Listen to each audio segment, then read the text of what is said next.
Криминал, дрога, коцка, брзи кредити и измами, тоа е денешната реалност. Сиромаштијата и љубомората владеат, ниските плати ги тераат младите да заминуваат, а оние кои имаат знаење и амбиција си го бараат животот надвор од земјата. Во Македонија остануваат постари луѓе, млади без поддршка и генерации заглавени во систем кој со години е разнишан од политика и корупција. Сиромашните се казнуваат, богатите се спасуваат.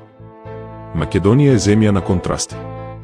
Младите бегаат бидејќи нема перспектива, нема стабилни плати, нема јасен пат за напредок. Основните производи стануваат скапи, семејствата се борат да ги покријат трошоците, а животот станува борба за најосновното – леп, сметки, мир. Постарите едва и преживуваат со ниски пензии. Здравството е бавно, институциите често не функционираат како што треба. Младите, без можности и поддршка, бараат излез во интернет, во пороци, во светови кои само привремено ги одвлекуваат од реалноста.